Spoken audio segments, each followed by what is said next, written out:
Buenas tardes, doctora Cristina Wong y compañeros. Mi nombre es Edgar Berrío y en el día de hoy me toca hablarles sobre el tema cirugía corneal y refractiva. Espero les guste. Queratoplastía.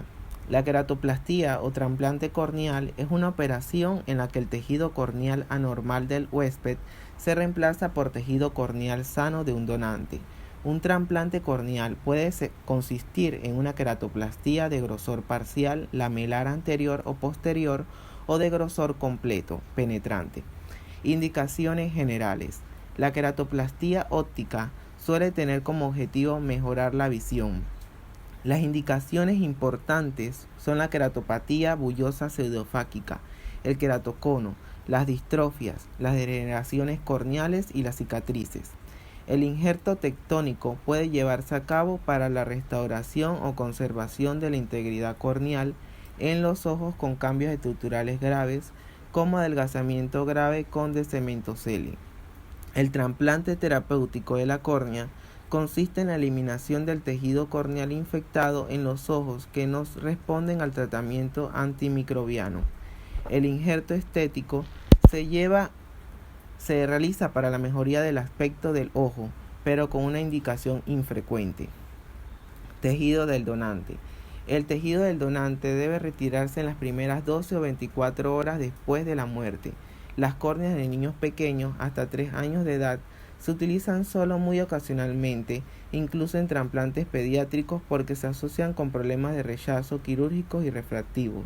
Se intenta tener donantes y receptores con edades compatibles. La mayoría de córneas se guardan en bancos de ojos antes de trasplante y la evaluación anterior incluye la revisión de la historia clínica y análisis de sangre de donantes para excluir contraindicaciones, además del examen microscópico de la córnea, que incluye el recuento de células endoteliales.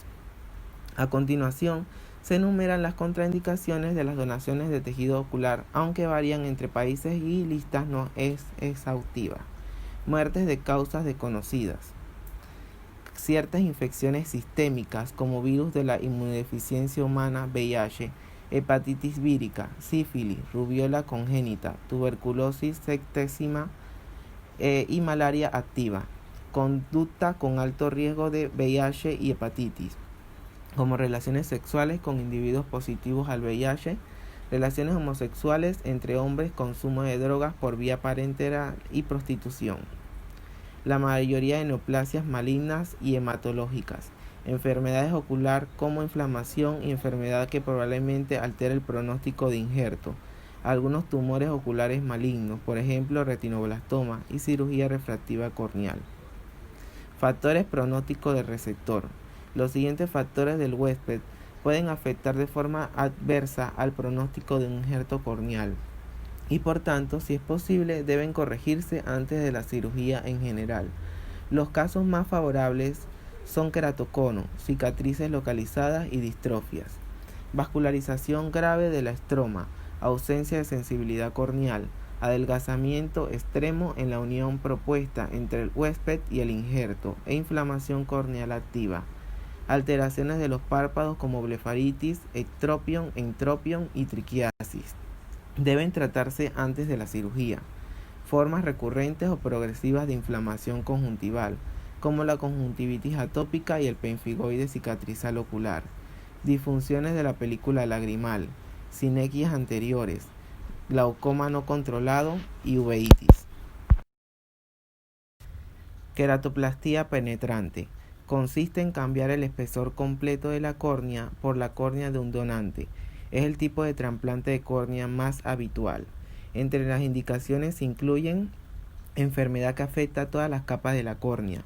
Indicaciones comunes específicas son queratocono, queratoplastía bullosa pseudofáquica, distrofias endoteliales de Fuchs y otras distrofias y cicatrices. Técnica quirúrgica. La determinación del tamaño del injerto se realiza antes de la intervención midiendo las características en la lámpara de hendidura o durante la cirugía, haciendo pruebas con tempranos de diferentes diámetros o con un compás. La resección de la córnea del donante debe proceder siempre a la de la córnea del huésped. El tejido del donante habitualmente se prepara mediante la tempranación del botón cornoescleral cortado antes, con el lado endotelial hacia arriba, en un lecho cóncavo de teflón. El botón del donante suele ser tempranado con un diámetro aproximadamente de 0.25 milímetros mayor que el de receptor para facilitar el cierre hermético, minimizar el aplanamiento postoperatorio y reducir la posibilidad de glaucoma postoperatorio. La resección del tejido del receptor se realiza con gran cuidado de no lesionar el iris y el cristalino con el temprano. La tempranación en receptor puede realizarse a mano o con sistema de tempranación con succión, como Hirschberg-Barron, que estabiliza el globo y asegura que el ángulo de tempranación es perpendicular a la superficie. También se utilizan sistemas motorizados y de láser. Fijación del tejido del donante. Suelen realizarse con monofilamentos de nylon del 10 a 0. Tratamientos postoperatorios. Los corticoides tópicos se emplean para disminuir el riesgo de rechazo inmunitario del implante, después de la administración inicial cada 2 horas y luego reducir a 4 veces al día la dosis. Se reduce progresivamente según la situación del ojo. Inmunodepresores, como los acitoprina oral y la ciclosporina tópica y sistémica para prevenir el rechazo, pero normalmente se conserva para pacientes de alto riesgo. Los midriáticos se utilizan 2 veces al día durante 2 semanas o más tiempo si persiste la uveitis. El periodo postoperatorio inmediato se monitoriza la presión intraocular PIO con un tonopen, porque la tonometría de aplanación de Gottman no es fiable. La sutura se retira cuando la unión implantada huésped se ha curado. Esto suele ocurrir al cabo de 12 a 18 meses, aunque en los pacientes ancianos puede tardar mucho más. La retirada de suturas rotas o sueltas individuales se realiza tan pronto como se identifican para no favorecer el rechazo. A veces es necesario utilizar lentes de contacto rígidas para corregir los ojos con astigmatismo o incluso cirugía refractiva por la tendencia al astigmatismo miópico postoperatorio. Complicaciones postoperatorias. Las complicaciones precoces incluyen defectos epiteliales persistentes irritados por exposición de las suturas, que pueden dar lugar a la hipertrofia papilar, herida mal sellada, aplanamiento de la cámara anterior, prolaxas del iris, uveitis, elevación de la presión intraocular, rotura traumática del injerto, queratitis microbiana y endoftalmitis. Una complicación excepcional es una pupila dilatada y fija. Síndrome de Urey-Zavalia. Las complicaciones tardías incluyen astigmatismo, rechazo inmunitario, recurrencia del proceso patológico inicial en el injerto, separación tardía de la herida, formación de una membrana retrocorneal, glaucoma y edema macular cistoide. Rechazo del injerto corneal. En ocasiones se produce rechazo de un aloinjerto después de una queratoplastía penetrante y con menor frecuencia transinjertos lamelares. Pueden producirse rechazo de cualquier capa de la córnea.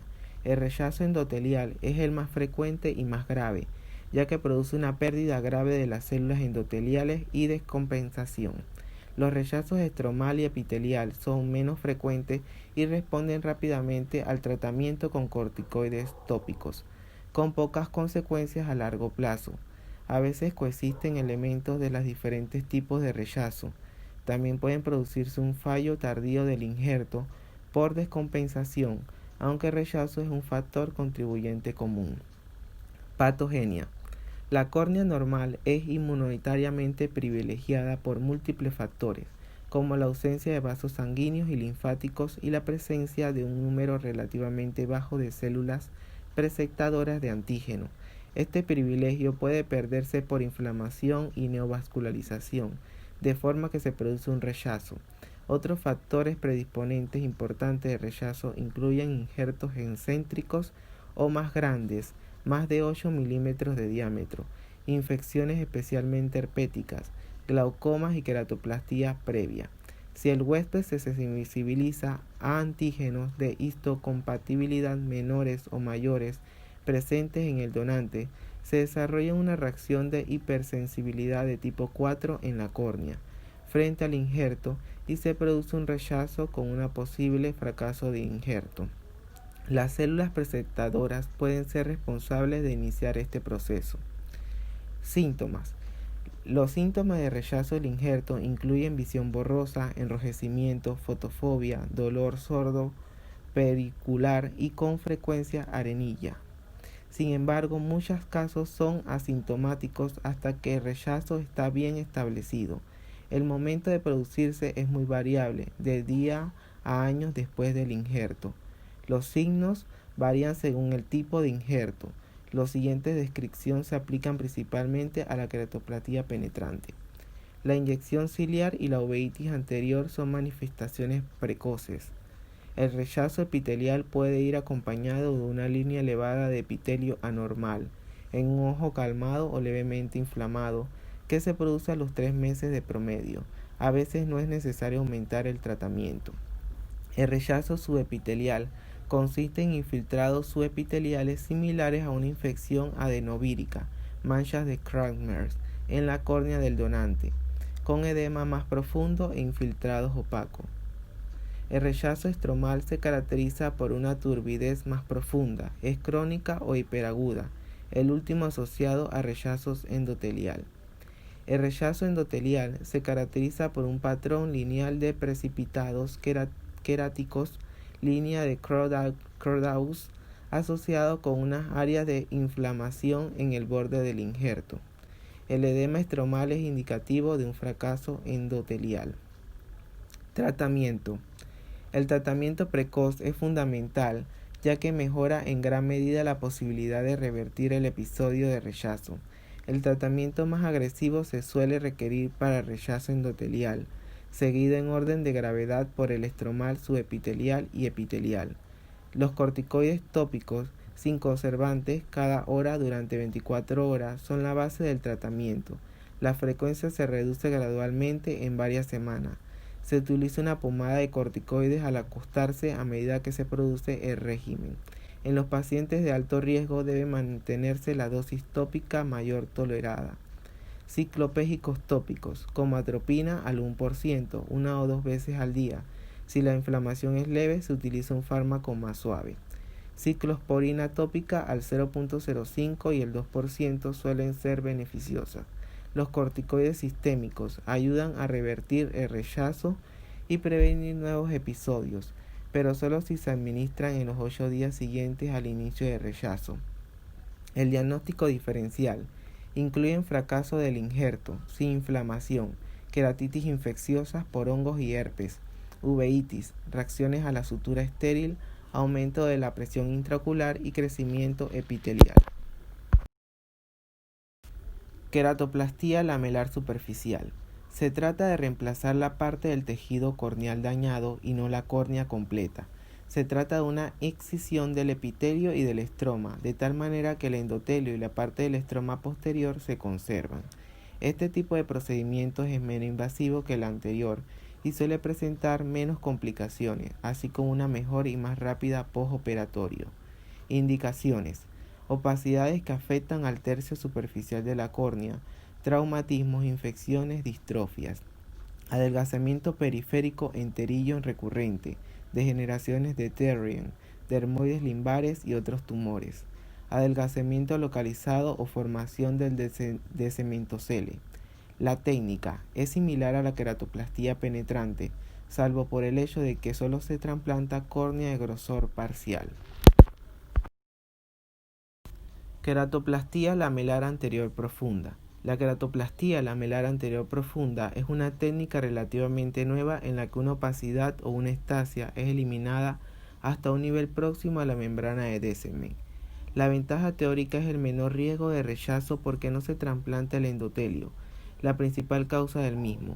La principal dificultad técnica radica en valorar la profundidad de la disección corneal lo más cerca posible de la membrana de Descemet, sin perforarla, y salvo que esto se logre, probablemente el pronóstico visual se verá afectado. Indicaciones: enfermedad que afecta al 95% del grosor corneal, con un endotelio normal y ausencia de rotura o cicatrices en la membrana de Descemet. Por ejemplo, queratocono sin antecedentes de hidrox agudo.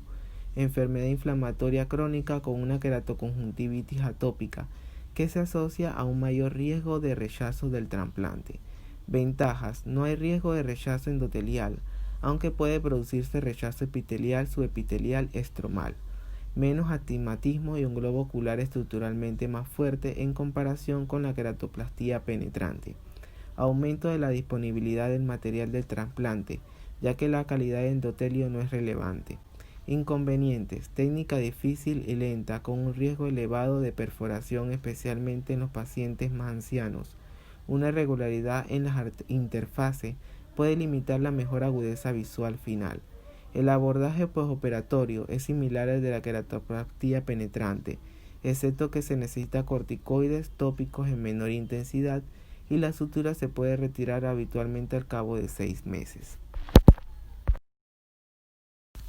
Queratoplastía endotelial con disección de la membrana de Descemet. La queratoplastía endotelial con disección de la membrana de Descemet comporta estripar solo el endotelio afectado a lo largo de la membrana de Descemet, a través de una incisión cornoescleral o corneal. El tejido donante plegado se introduce por la misma pequeña incisión. Especialistas en cirugía corneal han adoptado extensamente una versión de este procedimiento. La queratoplastía endotelial con disección automática de la membrana de Descemet, en la que la preparación donante se realiza con un microqueratomo automático. Una propuesta más novedosa es el trasplante de un injerto exclusivamente de membrana de Descemet y endotelio. Las indicaciones incluyen la enfermedad endotelial como la queratopatía bullosa pseudofáquica. Ventajas: cambios refractivos relativamente pequeños y globo esencial y estructuralmente intacto. Rehabilitación visual más rápida que la queratopatía penetrante protegida. La incisión corneal se sutura, pero no hay suturas en el injerto. Frecuencia global de complicaciones y riesgo similar a la queratopatía penetrante protegida, y la mayoría de complicaciones se tratan fácilmente. La tasa de dislocación posterior del injerto es de hasta el 80%, aunque con una medida de solo el 15%. Desventajas: técnica nueva con una curva de aprendizaje significativa. Se necesita una importante inversión en equipos nuevos para el método automático. Aún puede producirse un rechazo endotelial, media del 10%. El pronóstico visual final quizás no es tan bueno como la queratopatía penetrante protegida. Se desconocen los resultados a largo plazo. Queratoprótesis. La queratoprótesis son implantes corneales artificiales empleados en pacientes que no son candidatos a queratoplastía. La osteodontoqueratoprótesis moderna está formada por raíz dentaria y huesos alveolar del propio paciente, que soportan el cilindro óptico central. Habitualmente está cubierta con un injerto de mucosa bucal. La cirugía es difícil y larga, y se lleva a cabo de 2 etapas separadas de 2 a 4 meses. Indicaciones: pacientes con ceguera bilateral, con agudeza visual de los movimientos de la mano o menos, pero con nervio óptico y función retiniana normales. Enfermedad grave y debilitante pero inactiva del segmento anterior, sin opciones realistas del éxito. Si se realiza una queratoplastía convencional como en el síndrome de Stevens-Johnson, pemfigoide cicatrizal ocular, quemaduras químicas o tracoma, queratoplastías múltiples, fallidas u otros tipos de reconstrucción de la superficie ocular, como el trasplante de células madres o de la membrana aniótica, presión intraocular normal con o sin medicación, ausencia de inflamación activa de la superficie ocular, pacientes muy motivados. Las complicaciones son glaucoma, formación de una membrana retroprotésica, inclinación o extrusión del cilindro, desprendimiento de la retina y endoftalmitis. Resultados: aproximadamente el 80% de los pacientes experimentan mejoría de la agudeza visual, que oscila entre cuentadedos y 6/12 o incluso mejor. El mal pronóstico visual se asocia con frecuencia a una disfunción persistente del nervio óptico o de la retina. Cirugías refractivas. La cirugía refractiva incluye diversos procedimientos dirigidos a cambiar la refracción del ojo por la modificación de la córnea o del cristalino, que son los principales componentes refractivos del ojo. Puede tratarse la miopía, la hipermetropía y el astigmatismo, aunque la corrección de la presbicia aún no se ha logrado de forma constante y del todo satisfactoria. Implantes de iris click, pizza de langosta, de soporte iridiano. Las complicaciones incluyen subluxación pupila oval, pérdida de células endoteliales, catarata, glaucoma por bloqueo pupilar y desprendimiento de retina. El implante en la cámara posterior fáquica. Lentes de contacto implantables.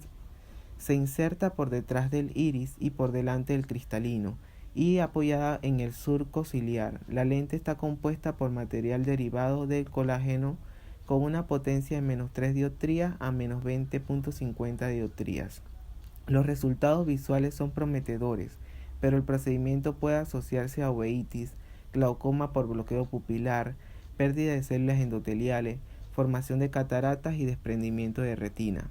La queratoplastía térmica con láser. Con un láser del olmio puede corregir la hipermetropía baja. Las aplicaciones del láser se sitúan en uno o dos anillos en la periferia corneal media, igual que en la queratoplastía conductiva. La retracción de la estroma inducida térmicamente que resulta va acompañada de un aumento de la curvatura corneal. Este cambio desaparece con el tiempo, pero el tratamiento puede repetirse.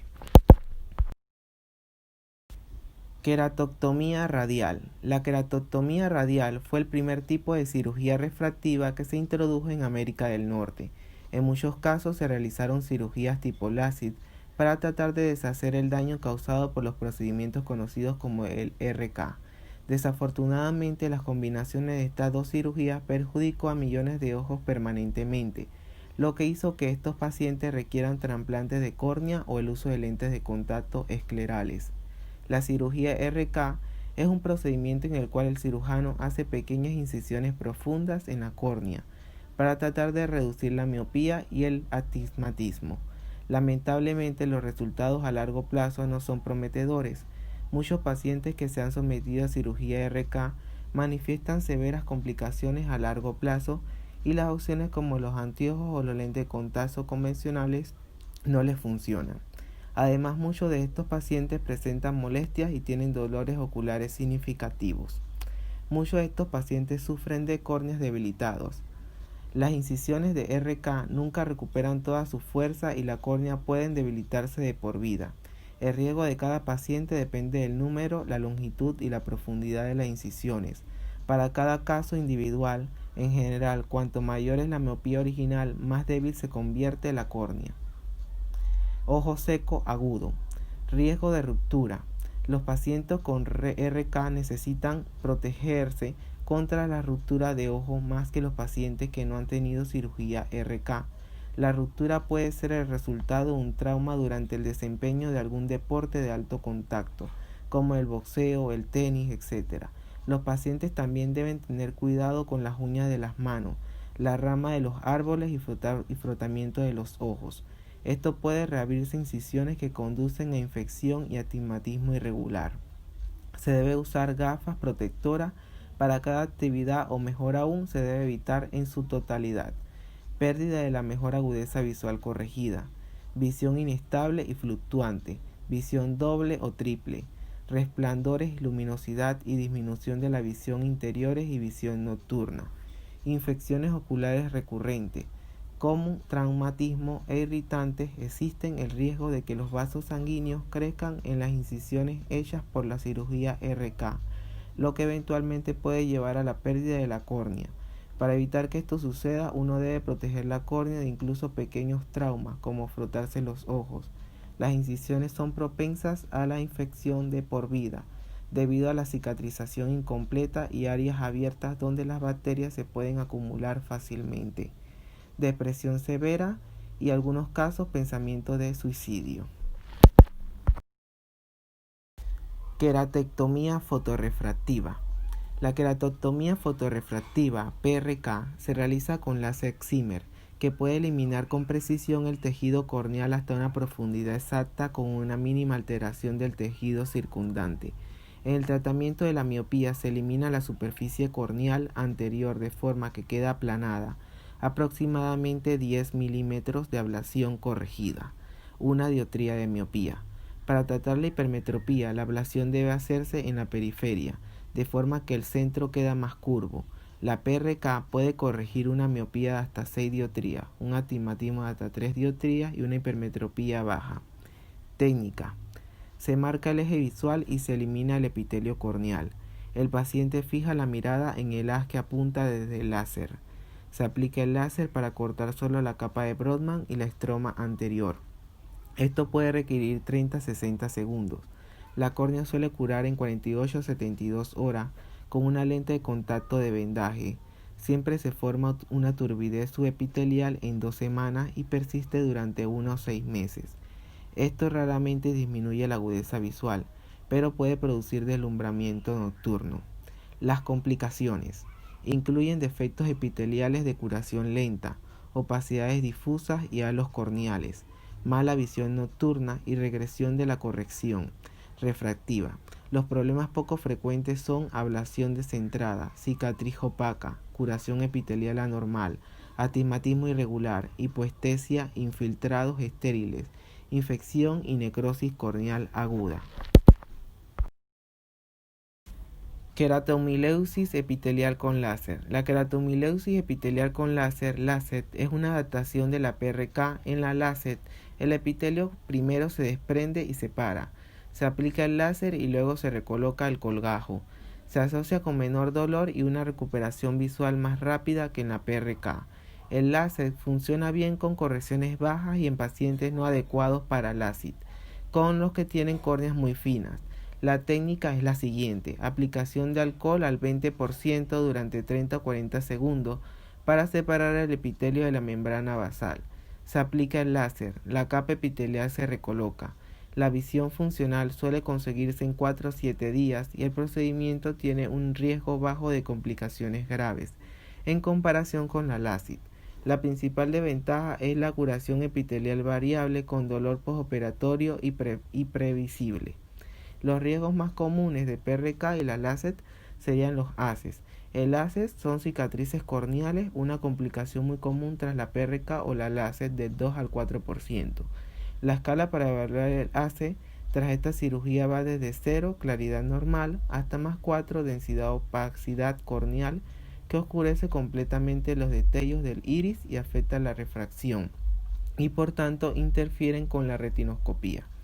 El ACE puede deteriorar de forma muy significativa la visión, produciendo visión borrosa, baja agudeza visual, alteraciones visuales nocturnas u otras alteraciones visuales, entre ellas la miopía y las alteraciones en la visión de los colores.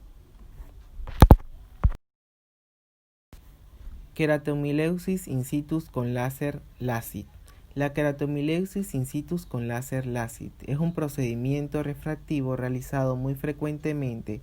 Es algo más versátil que la PRK y puede corregir aproximadamente una hipermetropía de hasta 4 dioptrías, un astigmatismo de hasta 5 dioptrías y una miopía de hasta 8 dioptrías, dependiendo de las características corneales.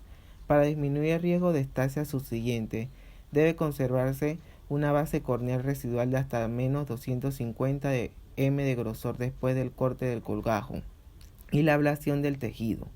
Por tanto, la cantidad de tejido estripado y el tratamiento total están limitados por el grosor de la córnea original. El grosor del colgajo puede variar, pero los colgajos más delgados son más difíciles de manipular y tienen más tendencia a plegarse.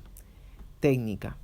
Se aplica un anillo de succión al globo ocular, lo que eleva la presión intraocular por encima de 65 milímetros de mercurio. Esto puede ocluir temporalmente la arteria retiniana central y abolir la visión.